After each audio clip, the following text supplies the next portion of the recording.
Welcome to Dialogue. This is part of a series on dirty politics. And this deep dive continues with some really fascinating real-world documented examples. Today we're on Case 10, which looks at an organization called Citizens for a Sound Economy, and more importantly, how its evolution gave birth to one of the most powerful and frankly effective advocacy tools in modern political history. We are definitely analyzing a pivotal moment today, a playbook that really changed how these policy battles are fought and won. And it's important to say right up front, this isn't a story about, illegal activity or secret backroom meeting. Not at all. This is a story of legal influence. It's all operating in plain sight, achieving maximum impact by simulating genuine popular consensus. Okay, let's unpack that. We're going deep on Citizens for a Sound Economy, or CSE, which was founded back in 1984, and then its sort of hyper-optimized successor, Americans for Prosperity, or AFP. And the core insight, the thing to really grasp from their history, is that the mission was all about branding. Branding. Not policy, not ideology, but branding. Exactly. It wasn't about winning an argument in a debate. It was about manufacturing the appearance of public authenticity. So this is a shift in tactics, then.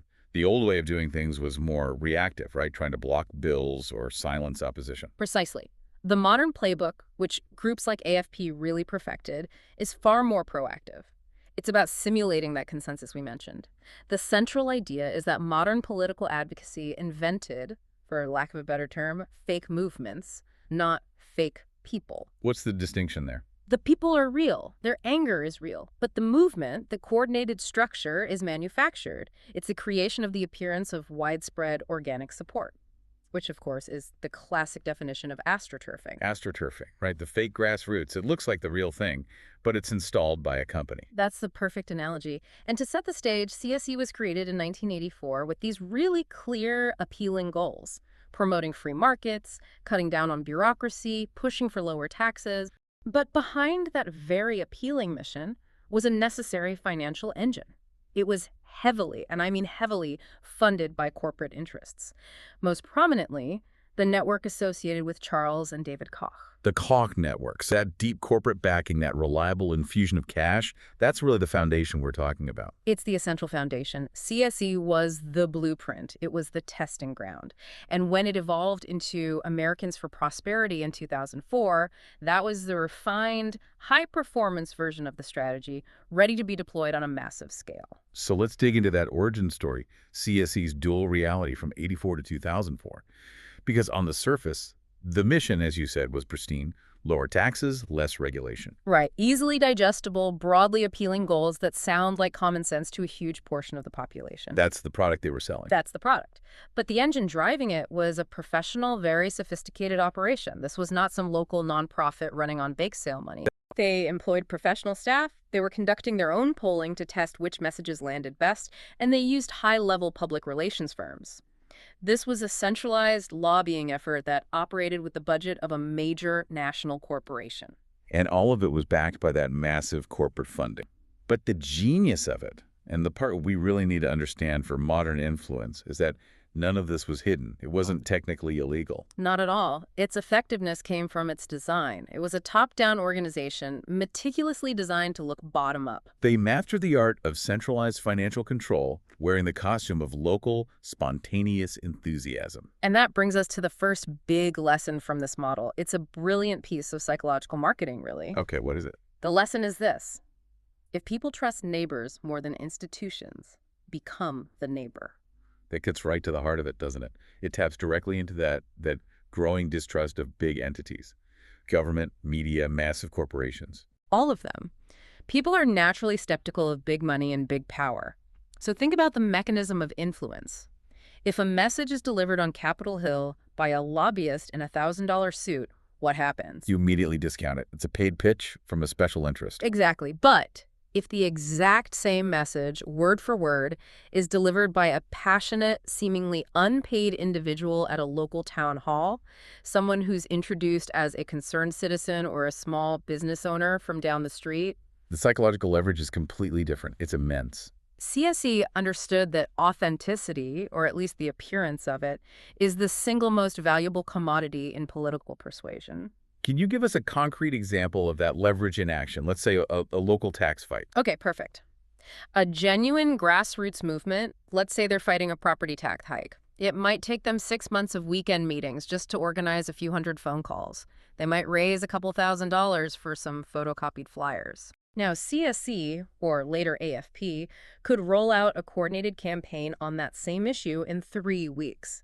And it would come with professional media spots, high-quality mailers targeted down to the zip code, and trained local spokespeople who are all parroting the exact same policy analysis that came from a think tank in Washington, D.C. And those spokespeople, they're presented as just real people, retirees, local shop owners. Exactly. The funding provides the professional-grade message, but the local face provides the trust. It makes a corporate strategy to secure favorable regulation look like a community groundswell fighting against government overreach. It's the difference between hearing a message from the CEO of a billion-dollar company versus hearing the exact same words from the guy who runs your favorite coffee shop. Your brain just processes it differently. Fundamentally differently. And CSE's early phase was all about proving that this emotional bridge could be manufactured and deployed to get real policy wins. And that manufacturing process got a serious upgrade in 2004. A huge upgrade. That's when CSE formally dissolved and split into two separate organizations. FreedomWorks, and the one we're focused on today, Americans for Prosperity, AFP. And this wasn't really a change in philosophy, was it? The core mission-free markets, low taxes, that stayed the same. It was constant. But the strategy shifted dramatically. AFP was designed from the ground up to be faster, more disciplined, and above all, much more visible. How so? What did they see that needed changing? Well, AFP recognized that CSE's focus on those policy papers and expert symposiums was primarily targeting Washington insiders. The inside baseball crowd. Right. And that's fine for long-term policy shaping, but it lacks the electoral punch you need for immediate change. AFP wanted to create visible public pressure. They wanted to influence officials not just with analysis, but with the sheer volume of what looked like constituent anger. And this is where we get that core analogy that captures the whole shift. That's right. The shift was from less policy paper to more yard signs. It's such a simple way to put it, but it defines the entire modernization of this kind of advocacy. Because it's all about emotional currency. A policy paper is intellectual. It might convince 10 elite staffers on a committee. But 1,000 yard signs, that's visceral. It communicates an immediate political threat to anyone facing re-election. An existential threat. AFP prioritized high-impact, visible action. Rallies, protests, phone banking, and yes, thousands and thousands of yard signs. I want to dig into that a bit more. Why is a yard sign more powerful than a detailed white paper in this political ecosystem? Because they activate a totally different part of a politician's brain. An official sees a policy paper and thinks, okay, that's an opinion, probably funded by some special interest. But when they see hundreds of their own constituents showing up at a town hall, or when the local news is covering a huge protest, that signals immediate political danger. it signals that their job might be on the line. Yard signs and rallies don't just inform, they generate noise. They demonstrate the political cost of not complying. AFP understood that in an attention economy, visibility is persuasion. They chose to prioritize the political performance over the intellectual argument. So they basically realized that in our modern media world, a simple, catchy, emotional slogan repeated on 1,000 signs is way more effective at moving the needle than the most perfectly reasoned academic paper. Absolutely. They shifted from trying to win the debate in the committee room to winning the battle for cable news coverage and local pressure. AFP basically optimized the delivery mechanism for popular outrage. And to create that level of, well, what looks like decentralized chaos, but is actually highly coordinated order, they perfected a system. They did. It's a three-tiered mechanism that's now the benchmark for modern advocacy. It's centralized funding, decentralized appearance, and local chapters all operating with national scripts. That structure is the very engineering of manufactured authenticity. The national budget, still fueled by the Koch network and others, provides the infrastructure, the staff, the data analysis, the media training. And the printing budgets. Don't forget the printing budgets. But the performance, the show itself, happens at the local level.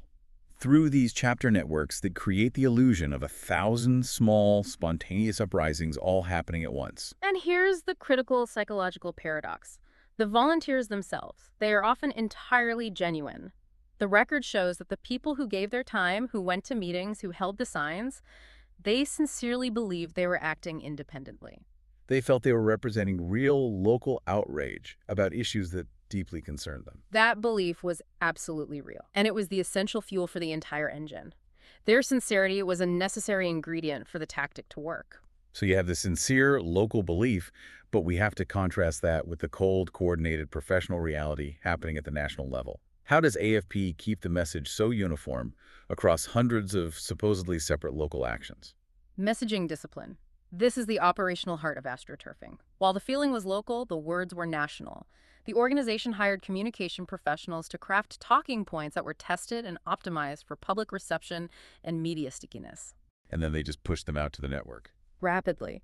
We're talking dedicated online portals, weekly conference calls, sometimes called leader calls, where local chapter heads would be given precise language to use.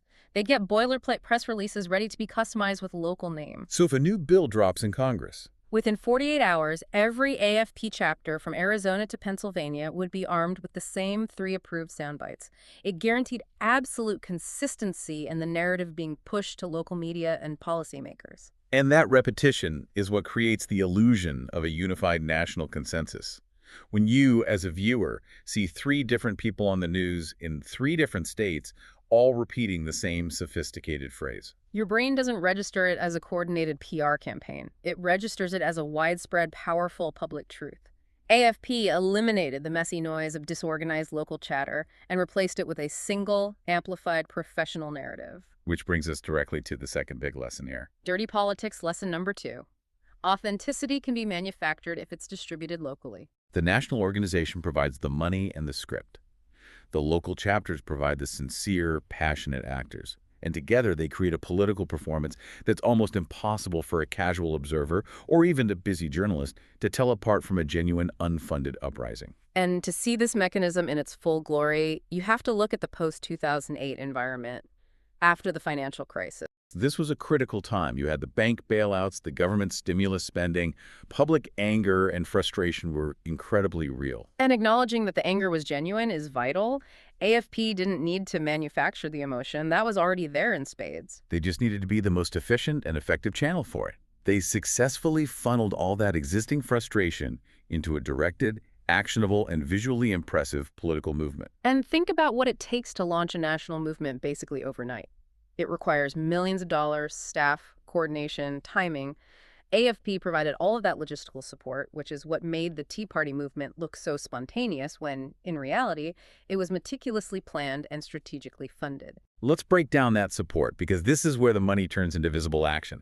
It's not just giving people a place to meet. It's about removing every single barrier to participation. Every single one. Take the rallies. AFP wasn't just sending out emails inviting people. They were chartering buses to transport hundreds, sometimes thousands, of activists to key rally locations. Which guarantees a huge crowd size for the cameras. Of course, if you're an angry citizen, the difference between having to drive 2 hours and find parking versus just stepping onto a free, coordinated bus that drops you off right at the rally, that's the difference between staying home and showing up. And then there's the signage, the crucial visual.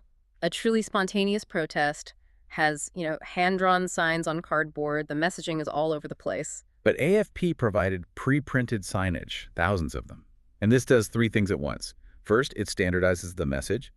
Second, it creates a consistent brand identity for the media. And third, and maybe most importantly, it removes all the effort. You just show up and they hand you a sign. It makes the movement look professional, polished, and unified in a way that no actual grassroots movement could ever achieve overnight. And they organize the rallies themselves. We're talking stages, permits, sound systems, lining up high-profile speakers to give the event legitimacy. And there was also the soft infrastructure, right? The training. Extensive training. Yeah. Not just on talking points, but on how to interact with camera crews, how to stay on message when a reporter tries to trip you up. They essentially turned motivated citizens into disciplined political communicators for the organization's agenda. And the media outreach was all coordinated nationally. These spontaneous events just happened to be timed to coincide with major news cycles or key congressional votes. Nothing was left to chance. That's the critical distinction. It's not that the participants weren't angry, it's that the entire movement was infrastructured. That infrastructure, the buses, the signs, the training, that's the difference between a local protest that fizzles out and a national movement that forces legislative change. This coordination, it leads to some pretty funny paradoxes, doesn't it? When you're trying so hard to look spontaneous. Oh, absolutely. The level of planning required to make an uprising look natural is just staggering, and sometimes the perfection gives the game away. This is the handmade sign paradox. Nothing says organic uprising, like 10 cities unveiling the same slogan on the same day in the same font. Exactly. It's too good. Coincidences happen in politics, but so do printing budgets measured in the tens of thousands of dollars. Right. It's like, wow, what a coincidence that the people in Tucson and the people in Tampa had the exact same artistic vision this morning. Same color scheme and everything. You see two people with the same sign, they're probably friends. You see 2,000 people across 5 states with signs that have identical graphic design and professionally typeset messaging. You know that didn't come out of someone's garage. That requires an art department and a national logistics chain. And yet, despite this massive coordinated effort, the entire strategy is overwhelmingly legal, which is what makes it so powerful and so difficult to counter. The legality is its shield. Political advocacy is protected speech. That's the first thing.